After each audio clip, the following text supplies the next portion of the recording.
Yo, what's up guys, welcome back to another video, and today we'll be looking at my top 50 shooting guards in the NBA right now. I also did the same type of video but with point guards. I will leave that link in the description down below so you can check that one out after this one. Before we start off this list, I have a few honorable mentions. Some players that couldn't quite make the cut were Troy Daniels, Zaire Smith, Alec Burks, Malik Monk, Luke Kennard, J.R. Smith, and Tyler Dorsey. Now, let's get right to the list. At number 50, we have Jamal Crawford. Last year, he averaged 10.3 points per game, 1.2 rebounds per game, and 2.3 assists per game. Crawford still has some of the best handles in the game and is still pretty good on offense. Crawford is unsigned right now because he really is a liability on defense and is getting older. And as he gets older, the level of play he plays at is decreasing. At number 49, we have actually someone who just retired, Manny Ginobili. When I made this list, he wasn't retired, and I thought he was going to stay another year, but I guess not. So he had a great career, and he was still pretty good when he retired. At number 48, we have Kyle Korver. Last season, he averaged 9.2 points per game, 2.3 rebounds per game, and 1.2 assists per game. Korver is very bad at defense, dribbling, and driving. He's bad at pretty much everything except three-point shooting, and he's still one of the best shooters in this league, probably top 5. He can bail you out when you're on a cold streak and is a perfect player for contending teams. After all, threes are better than twos. At number 47, we have Wesley Matthews. Last year he averaged 12.7 points per game, 3.1 rebounds per game, and 2.7 assists per game. Matthews isn't a guy who can put up points in bunches, nor can he guard the opposing team's best player. But Matthews does everything alright. He's alright at basketball, and he's still one of the most consistent players in the league. Number 42, we have Reggie Bullock. Last season he averaged 11.3 points per game, 2.5 rebounds per game, and 1.5 assists per game. Reggie is a great bench piece for the Pistons. He can put up tons of points for them in really little time. Reggie is perfect off the bench because he's going up against their second unit. Reggie is a liability on defense, but he helps the Pistons win, and that's all that really matters. At number 45, we have Nicholas Batum. Last year he averaged 11.6 points per game, 4.8 rebounds per game, and 5.5 assists per game. Batum helps his team on offense and defense. He doesn't help them a lot, but he is positive on the court. But can we just take a moment to realize how overpaid Batum is? He will be making $24 million this season. What a waste of money. At number 44, we have our first rookie from this year. We have Grayson Allen. Allen is a rugged defender. Doesn't really care if he gets suspended or even hurts the opposing team's players. He wants to win, and his competitive drive is insane. Allen needs to stay out of trouble or he will consistently be suspended. The last thing you want is to go down the path Metta World Peace went down. At number 43, we have Dwayne Wade. Last season he averaged 11.4 points per game, 3.8 rebounds per game, and 3.4 assists per game. We all thought Wade's career was done when he was traded to Miami, and he didn't play exceptionally great there in the regular season. But when the Miami Heat played the scorching hot 76ers team, Wade showed his worth. Wade averaged 16.6 points per game and led this Miami Heat team to one win in a series that really should have been an easy sweep. Wade isn't signed by an NBA team yet, but should be expecting an offer for a team looking for a bench scorer in the near future. At number 42, we have Tony Snell. Last year he averaged 6.9 points per game, 1.9 rebounds per game, and 1.3 assists per game. Snell is a guy who is a great all-around shooter. He can create his own shot, can also be a catch-and-shoot guy. Snell is lengthy, and although he's not the best on defense, he fits the Bucks system perfectly. At number 41, we have Justin Holiday. Last season he averaged 12.2 points per game, 4 rebounds per game, and 2.1 assists per game. Holiday had a surprising breakout year last year for the Bulls. Holiday only averaged 7 points per game the year before last season. Holiday needs to get used to the greater role he has in Chicago. Of course, he is not the most efficient player in the NBA, but he won't have that much of a problem with that this year due to the Bulls not really being a great team. At number 40, we have Gerald Green. Last year he averaged 12.1 points per game, 3.6 rebounds per game, and 0.6 assists per game. Gerald Green has such a great story. He only has 9 fingers, which is really straight up crazy. Gerald Green was added by the Rockets in the middle of the season and made a splash on that team. He was a key scorer in the second unit and helped the Rockets secure the first seed in the West last season. You have to respect the explosiveness of Gerald Green as well. At number 39, we have Lonnie Walker IV. Lonnie Walker plays a lot like a point guard, but is listed officially as a shooting guard. Lonnie Walker was drafted by the Spurs, and we all know how they turn pieces of coal into diamonds. We saw a lot of talent from Walker in college, and Walker is going to be very interesting to watch this season. At number 37, we have Lance Stevenson. Last season, he averaged 9.2 points per game, 5.2 rebounds per game, and 2.9 assists per game. Lance is kind of like Draymond Green. You can't see how valuable he is by just looking at the box score. Lance often lives in the heads of many NBA players rent-free by taunting them. He is also pretty good at defense, but doesn't have much to show offensively. It will also be interesting to see how he works with LeBron James on the Lakers. We all know about their history, and I could see that starting some problems between them. At number 36, we have Caris LeVert. Last year, he averaged 12.1 points per game, 3.7 rebounds per game, and 4.2 assists per game. LeVert is a highly efficient scorer and is still very young. He is only 23. His defense, on the other hand, isn't the best, but I wouldn't call him a liability on defense. LeVert will get a lot more usage on the Nets team that is in desperate need of help at the shooting guard position. At number 35, we have Kent Bazemore. Last season, he averaged 12.9 points per game, 3.8 rebounds per game, and 3.5 assists per game. At the recording of this video, Bazemore is still on the Hawks. A lot of teams have expressed interest in Bazemore. These teams are mostly teams that are super close to being a contending team. The teams that have officially expressed interest in Bazemore are the Mavericks, the Bucks, and the Rockets. Bazemore is a perfect guy to push a team over the hump and into the next tier level. He is a guy that doesn't need the ball in his hands a whole lot, as he excels on defense. Bazemore can also be a spot-up shooter, shooting 40% from the three-point line. This percentage is low because he had a 23% usage rate last season. If he goes to a contending team, that three-point percentage will probably spike. At number 34, we have Troy Brown Jr. Brown Jr. was taken with the 15th pick by the Wizards in this last year's NBA draft. If Summer League can tell us anything, this will be a steal of a pick. Brown Jr. impressed a lot of people, including me, in this year's Summer League. Brown Jr. will most likely be a backup shooting guard to Bradley Beal. He will get experience from the playoffs this year, now that the Wizards have a nice squad around the Beal wall. At number 33, we have Bogdan Bogdanovic. Last year he averaged 11.8 points per game, 2.9 rebounds per game, and 3.3 assists per game. Bogdanovic started the season extremely hot. He was averaging 18.7 points per game in his first 25 games of the season. After these games, though, Bogdanovic's production took a huge nosedive. The reasoning for this, according to the Kings, Bogdanovic and the doctors, point to a knee injury sustained in a game.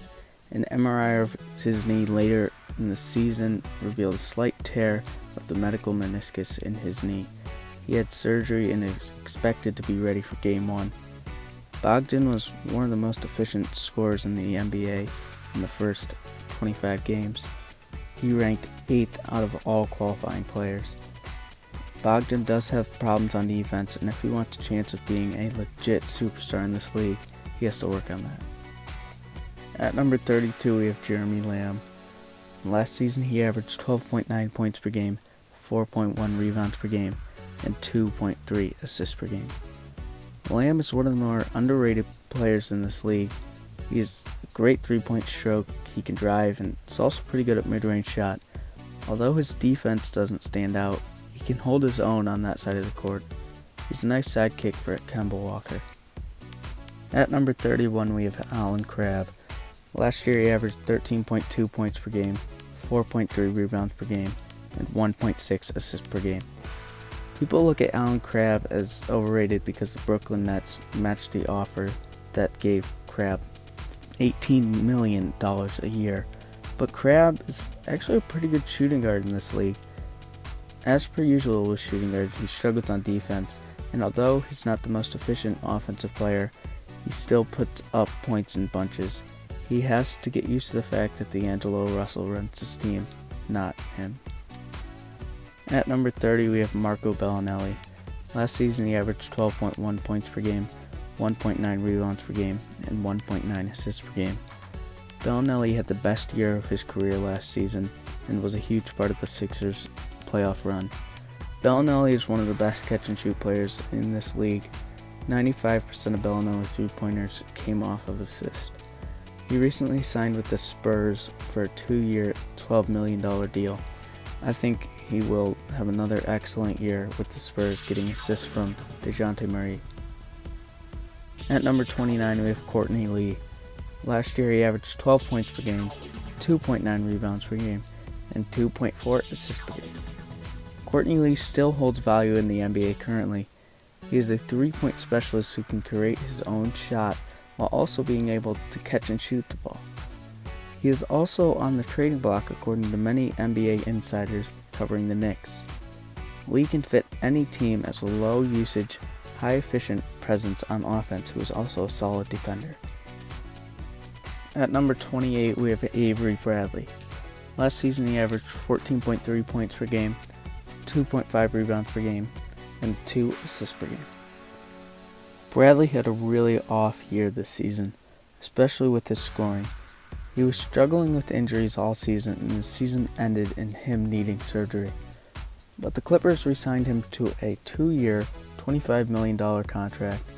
Hopefully Bradley will have a comeback year this season with the Clippers. At number 27, we have Rodney Hood. Last year he averaged 14.7 points per game, 2.8 rebounds per game, and 1.6 assists per game. Hood has little to no value based on his performance in Cleveland, especially in the playoffs. Also, there are very little teams that even have the cap room to sign Hood, but onto Hood's play.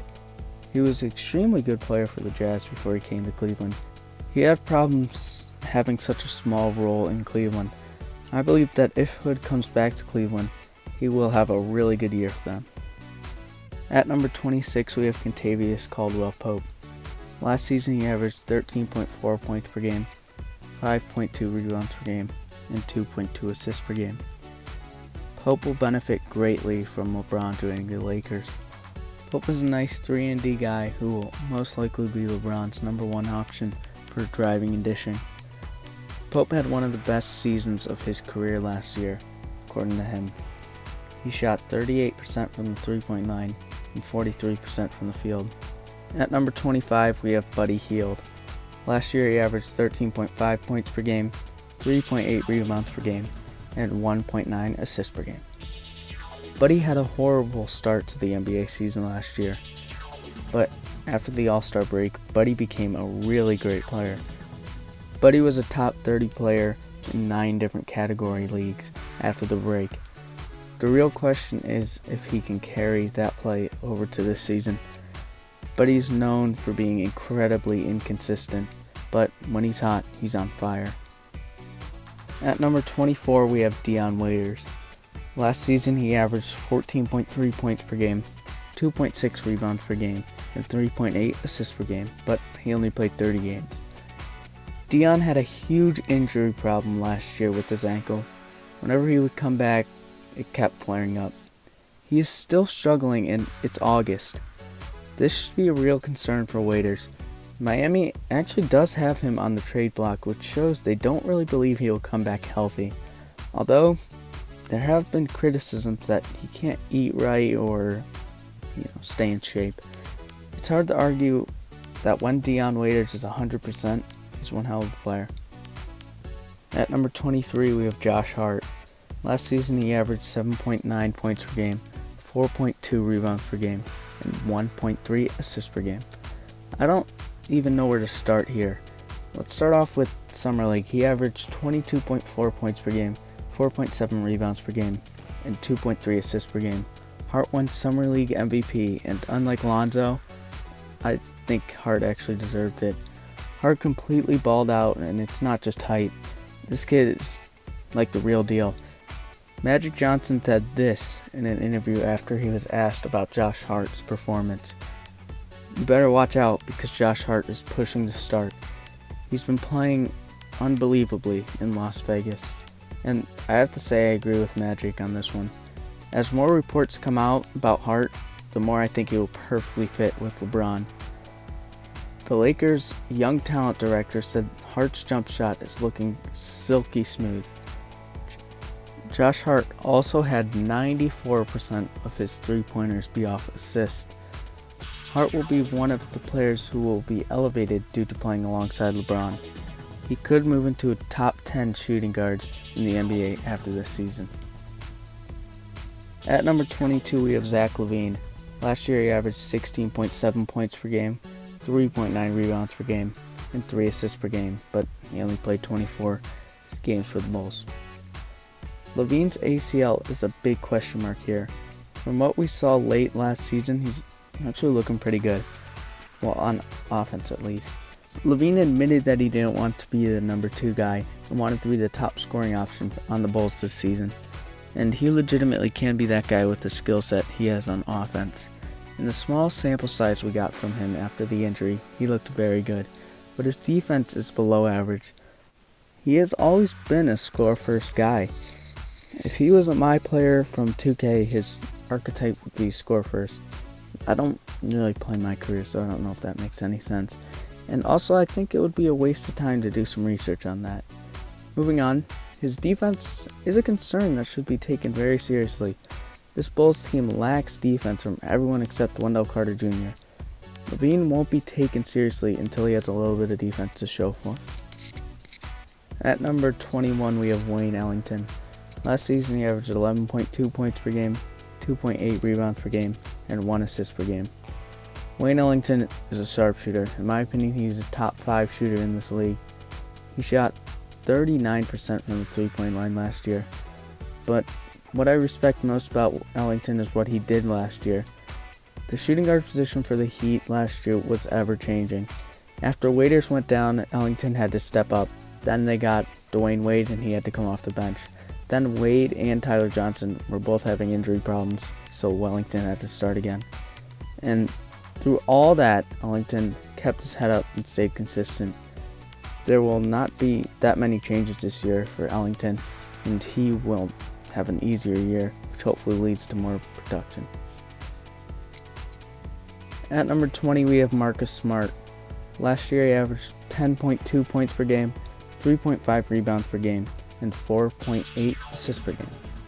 Smart doesn't look like all that great of a player if you just look at his stats, but his value can't really be shown on the box score. The defense intensity that he brings to this team night in and night out is so valuable for this young Celtics team. He was also improved on offense last year, showing that he can be an efficient part of this team in a few years. But Smart will have a lesser impact because he will be getting less minutes due to Kyrie and Gordon Hayward coming back. But when he's on the court, whoever he's guarding will have a whole lot of trouble scoring on him. At number 19, we have Andre Roberson. Last season he averaged 5 points per game, 4.7 rebounds per game, and 1.2 assists per game. I think we all know why Roberson is on this list, his defense. Roberson is easily a top 3 defender in this league, and possibly the best wing defender when healthy. The key part of that sentence is being if he's healthy. We all know how important Roberson is to the Thunder. They were lost on defense without him last year, but if he's not healthy, there's really no point. Roberson just started to run a week or so ago, and although he's projected to be ready for the season, he will be out of shape and might not be as good as he used to be. At number 18, we have Danny Green. Last year he averaged 8.6 points per game, 3.6 rebounds per game, and 1.6 assists per game.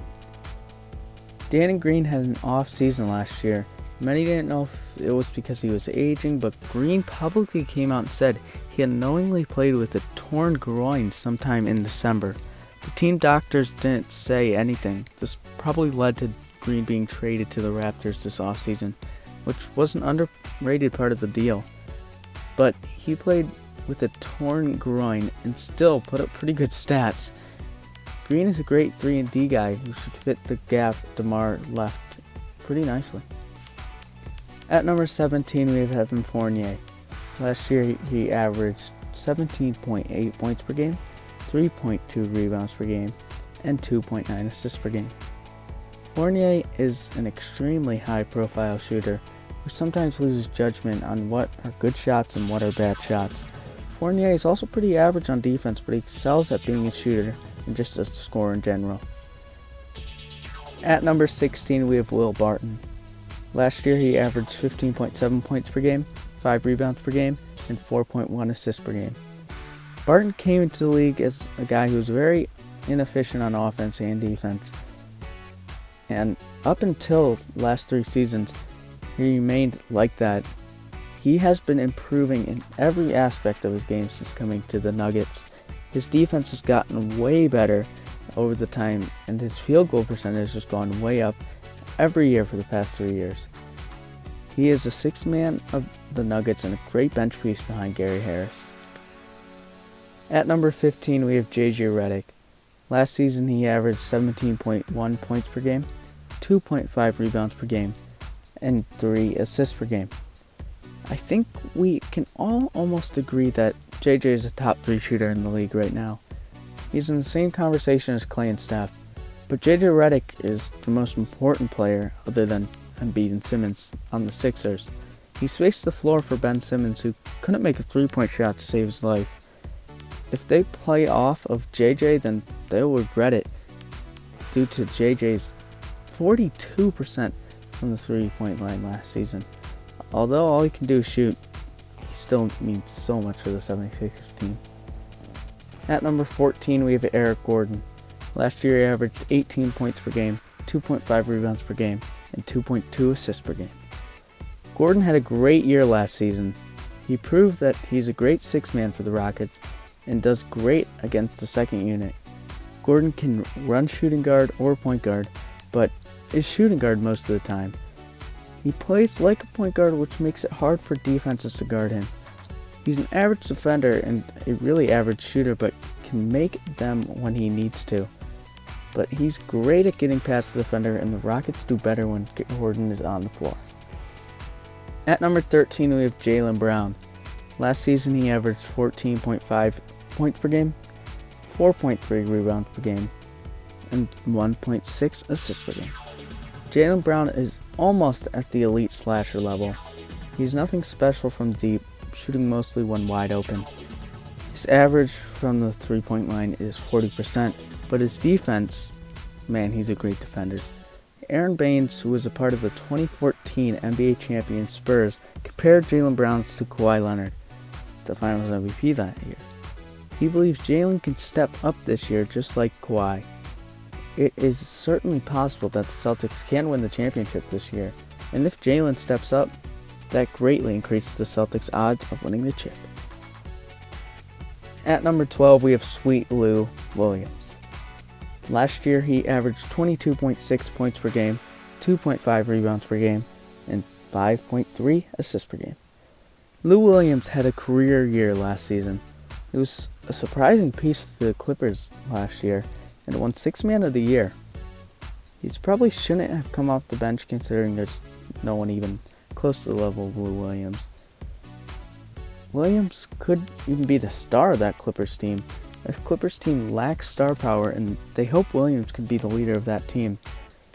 You will have to fully expect Williams to come back and have another great season. At number 11, we have Drew Holiday. Last season, he averaged 19 points per game, 4.5 rebounds per game, and 6 assists per game. We all saw the amazing job Holiday did locking down Damian Lillard in the playoffs. Holiday did amazing in the playoffs in general, not just on defense, averaging 24 points per game in the playoffs. Holiday made all defensive first team this year and was the second guy alongside Anthony Davis. Holiday is an elite defender and very efficient on offense. The Pelicans are better when Holiday is on the court. At number 10, we have Gary Harris.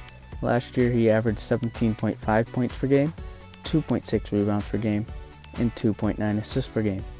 Harris struggled with a knee injury at the end of the last season. This hurt his averages and stats in general. Harris is an amazingly efficient offensive player. He is an extremely explosive finisher at the rack and shoots 41% from the three-point line. He's also above average at defense and control the bleeding if players on the opposing team starts to get hot. Harris is also in early contention to win most improved player because people around him say he's been working extremely hard to perfect his craft. Whether this be the case or not, Harris is still an extremely good player in the NBA. At number 9 we have Devin Booker. Last year he averaged 24.9 points per game, 4.5 rebounds per game, and 4.7 assists per game. Devin Booker is an elite offensive player, and I don't use the word elite often. He's probably a top 10 scorer in the NBA right now, but offense isn't the entire game. Booker struggles on defense. His defensive rating was 115 last year, which, if you don't know, is pretty bad. The worst thing about Booker is he hasn't improved his defense at all throughout his career, but he's still only 21, so he has time to improve defensively. At number 8 we have CJ McCollum. Last season he averaged 21.4 points per game, 4 rebounds per game, and 3.4 assists per game. McCollum played well when the Trailblazers got swept by the Pelicans in the first round. He averaged 25.3 points per game, so none of the blame is on CJ, but he has been taking a step back in efficiency the last couple of years, and he's not a particularly great defender. He's about average in that aspect of his game, but he is a great shooter and has shown flashes of explosiveness throughout his career. At number 7 we have Klay Thompson. Last year he averaged 20 points per game, 3.8 rebounds per game, and 2.5 assists per game. I would say Klay is the best catch and shoot player in the NBA right now. He shot 44% from deep, and because of that, he's one of the most efficient players in the NBA. Klay often guards the team's best guard because he's very good at perimeter defense. He's not the best shot curator, but can take a few dribbles before he shoots.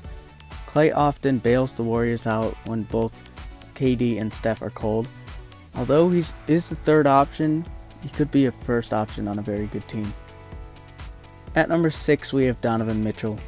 Last year he averaged 20.5 points per game, 3.7 rebounds per game, and 3.7 assists per game. What really hasn't been said about Donovan Mitchell?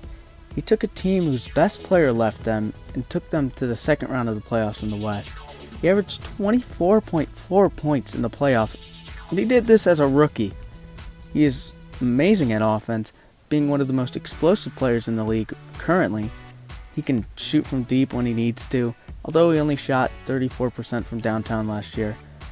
But his defense is one of the more underrated aspects of his game. He has shown that he can limit the productivity of great players such as Russell Westbrook and James Harden. Donovan Mitchell will only get better as the years go on, and he has the potential to be one of the greats of all time. At number 5 we have Bradley Beal.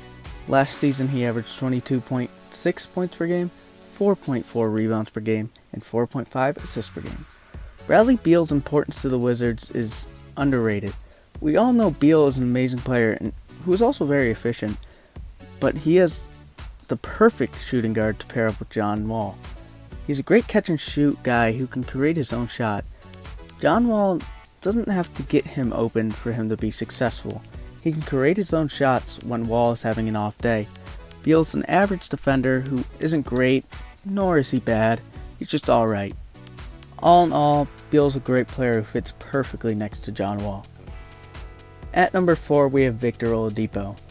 Last year he averaged 23.1 points per game, 5.2 rebounds per game, and 4.3 assists per game. Oladipo has one of the best stories in the NBA. People thought he was nothing, and he came back and now looks like one of the best players in the NBA. Oladipo's trainers have said that he's been looking crazy this offseason. Here's a quote from Oladipo's trainers.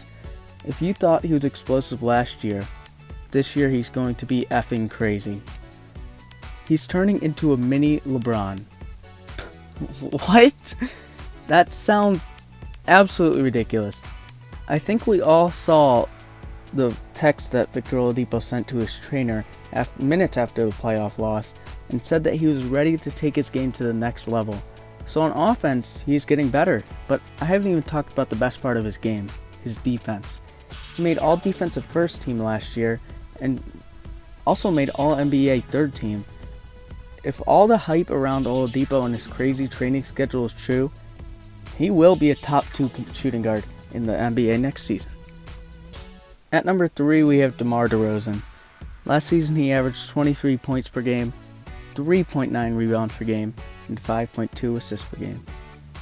DeMar has been the consistent number 1 guy for the Raptors for the past 4 to 5 years. He has always been excellent in the regular season, but it just doesn't seem to carry over to the playoffs. But I think that will all change due to him going to the Spurs. The Spurs always make their players the best they could possibly be, and it's hard to say what the Spurs will do with DeMar. His playstyle reminds me a little bit of Kawhi, and I think the Spurs will have the best defensive backcourt in the league with DeMar DeRozan and DeJounte Murray. If DeRozan can carry his amazing play to the playoffs, the Spurs can go deep into the playoffs. At number 2, we have Jimmy Butler. Last year he averaged 22.2 points per game, 5.3 rebounds per game, and 4.9 assists per game. Jimmy Butler is the 3rd best two-way player in the NBA behind Paul George and Kawhi Leonard. Butler can do everything great. He can defend, he can shoot, he can drive, and he can even dribble. He's an all-around player. Jimmy Butler was so valuable last season, having 8.9 win shares in only 59 games. That is extremely impressive, and that was one of Butler's worst year last season, if I remember correctly. Butler doesn't seem to work well under Tom Thibodeau, and I hope he can get out of Minnesota, because when he's on that team that treats him so horribly, he just can't play to his highest potential. He's always played bad under Tom Thibodeau, but when he's under the right team, I think Butler is one of the best players in the league. At number 1, and really there should be no surprise here, we have the reigning MVP, James Harden. Last season he averaged 30.4 points per game, 59.4 rebounds per game, and 8.8 assists per game. Can we all agree that James Harden is the best ISO player of all time? I mean, the way he maneuvers around players after screens is amazing, and his step back is borderline unguardable. People have always knocked him for having bad defense, but he was an above average defender last year on a team that was really good on defense. People also say Harden choked in the playoffs, and this is flat out not true. If averaging 29 points per game in the playoffs, people should want to choke. And yes, game 1s are still in the playoffs. I know James Harden did thrive in games 1 and wasn't as good in the rest of the games, but game 1s are still in the playoffs. Harden is a top 10 scorer of all time in my opinion, because he is an amazing finisher and he gets to the paint with ease. He is an amazing shooter, and his step back is the most unguardable move I've seen since Kareem's skyhook. Not to mention Harden is the best dribbler in NBA history. Yeah, Kyrie's probably a close second, but Harden is the best in NBA history. Harden makes everything look easy, and expect him to be the best shooting guard for years to come. Thank you guys for watching. I hope you enjoyed. Leave a comment down below on how I can get better at commentary, stuff like that. Your criticism helps me out a lot and helps me get better at what I love to do. So, and as always, if you guys enjoyed my content, subscribe, hitting the subscribe down below, and see you soon.